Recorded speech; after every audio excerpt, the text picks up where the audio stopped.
Je crois que le marché aux puces est un marché qu'il nous faut relancer comme un marché populaire où on peut venir se promener, manger des frites et boire une bière, écouter un accordéoniste et faire quelques affaires, entre guillemets, mais il y a des affaires à faire. Nous étions résolus à demander la suppression du marché aux puces, tellement les nuisances pour Montreuil étaient et sont importantes.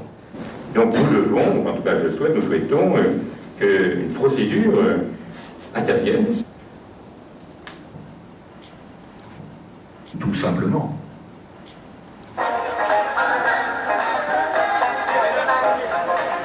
Comment ça va, Bernard? Ça va, et vous? Oh, ça fait plaisir. Alors, le syndicat et les représentants des commerçants du marché de la Porte de Montreuil s'opposent formellement, non seulement à la fermeture, à la transformation ou à quoi que ce soit sans nous concerter, évidemment. Hein, on a notre mot à dire. Il paraît qu'il y a des problèmes là au marché parce qu'il y a des nuisances. Non, moi je ne suis pas au courant de rien. On parle de l'aménagement parce que... Demandez au monsieur en face. Là, vous savez, il y a un projet d'aménagement pour les puces. Vous êtes au courant? Qu'est-ce qu'il y a? Attendez. Non, faut pas m'attraper là. Est-ce que je peux vous poser 2 questions ou pas? Je vous écoute, qu'est-ce qu'il y a? Vous pensez qu'il y a beaucoup de choses qui sont volées et revendues ici justement au marché? Oh non. Est-ce que vous pensez qu'il y a de la police ici, elle fait son travail? Oh oui, quand même, oui, ils en ont arrêté pas mal. Hein. À une époque, il y en avait beaucoup plus. Hein. Moi, je me rappelle, il y a 12-13 ans, il y avait beaucoup plus de voleurs. Hein. Oui. Autorisation pour travailler ici? Ne pas parler français. Vous n'avez pas de problème avec la police? Oui. Problème avec la police, hein? Oui. Vous courez, vous, quand vous voyez la police? Hein? Nous, quand on vend des canettes, on préfère vendre et gagner notre argent honnêtement que de voler et l'avoir.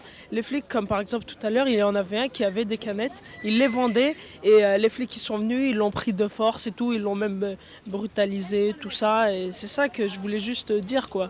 C'était juste ce petit problème. Ce qu'on ne comprend pas, c'est que le matin à 5 h, vous avez des gens qui vendent des affaires volées. La police laisse faire, sachant très bien que c'est volé. À 8 h, la police arrive, poursuit des gens qui n'ont rien, qui sont réunis en fin de droit, en acédique, qui à partir de ce moment-là passent toute la nuit dans la poubelle pour reprendre dans les poubelles de quoi payer un bout de pain, de quoi se payer au moins quelque chose pour tenir la route. Et à partir de là, on leur fout pas la paix. Alors je profite de ce que Télébocal aujourd'hui me réveille pour dire, voilà, les placiers sont des... ça reste entre nous. Enculés. Les placiers sont des agents municipaux? Non, pas du tout. C'est une concession privée qui loue à la ville de Paris. Comme c'est un grand marché, ils gagnent beaucoup d'argent.